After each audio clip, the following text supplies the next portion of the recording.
and Japan comes to life at the Morikami Museum.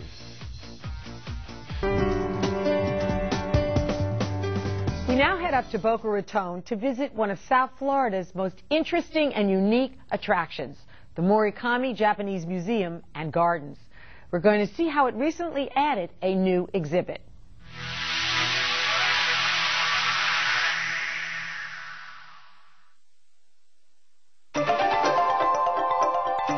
If you've ever visited the Morikami Japanese Museum and Gardens, you've experienced its breathtaking beauty and colorful exhibits. And if you've never been here, there's no better time to enjoy the splendor of Japan in our own backyard. You drive in and it transports you almost to another place. It doesn't seem like you're in the middle of South Florida, and it takes you emotionally to another place. This is especially true of the Murakami's newest exhibit.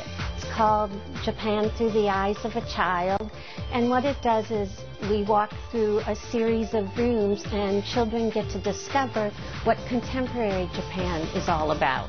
They learn about time differences, currency, Japanese vending machines, and more. Come on, let's go on a tour and I'll show you our new exhibit. Okay, in the Shinkansen train, actually, here we talk about public transportation in Japan because everybody uses public transportation, which is something that's very different from our country. But the children can sit here, and as they look out, they can see the Morikami Gardens, and often we might have some wildlife out there that the kids get really excited about. We now go into a Japanese classroom, which is something that all children in school connect to, so they have a lot of questions in this area. But we start out with talking about some unique Japanese routines where they change their shoes.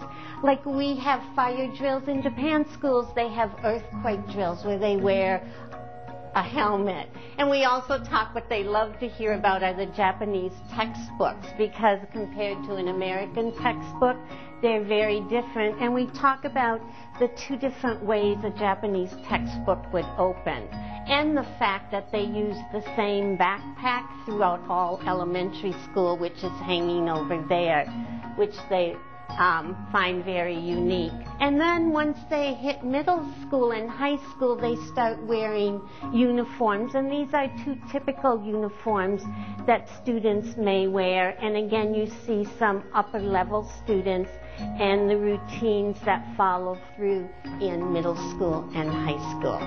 Welcome to our street of stores. Now, in Japan, they also have huge department stores and supermarkets, but in neighborhoods, you're going to see a little street like this that has a mix of contemporary items with some traditional items. The exhibit also teaches children about traditional kimonos, and visitors can experience what a Japanese home is like.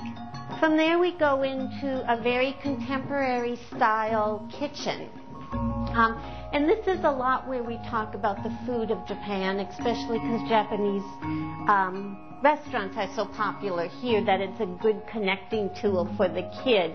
And we like to show them that section over there where we see all the Western influence of foods, but also we give them the chopstick activity here where they can pretend to use the different types of noodles. They can learn about the different types of noodles and learn how to use chopsticks. But Japan Through the Eyes of a Child isn't the only new experience at Murakami. We have developed a program which we call Stroll for Well-Being, and it's a structured set of garden walks using a kind of journal that allows people who are involved with the program to record personal thoughts, their experiences, as they walk through the garden and contemplate what they see and relate those kinds of things to their own lives. There is certainly no more beautiful place to keep the body and the mind well. The paths meander around a large lake that serves as the center focal point of the garden. The garden features Japanese-style landscaping, many rocks, beautiful plants, many contemplative places for visitors to stop and to enjoy their surroundings. And it was with these ideas in mind that the garden designer Hoichi Kurisu designed the garden here at Morikami Park. Listen to the peaceful, meditative sounds of bamboo swinging in the breeze. Enjoy bonsai trees dating back to the 1600s. Supervising the care of these grounds is the job of Heather Grisbeck. She has a deep understanding of the traditions used in Japanese gardens, which are not the same as botanical gardens. A Japanese garden is meant more for the entire picture of the plantings and the overall garden design, whereas a botanical garden is strictly for its collection of different species of plants. In Japanese tradition, Japanese gardens are often based on harmony and balance and the flow and natural music of nature. For example, trees are shaped to point toward the water. This river of pine cones is meant to make you stop and think. And the gravel walkways are designed to slow us down and create a more peaceful visit. Many say this rock garden is a favorite spot for visitors.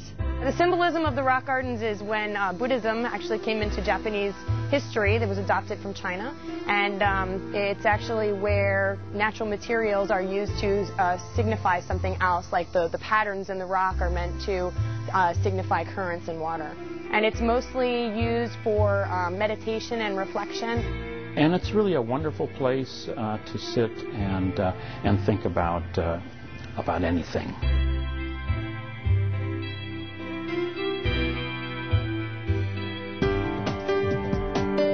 For more information about the Morikami Museum and Japanese Gardens, visit morikami.org.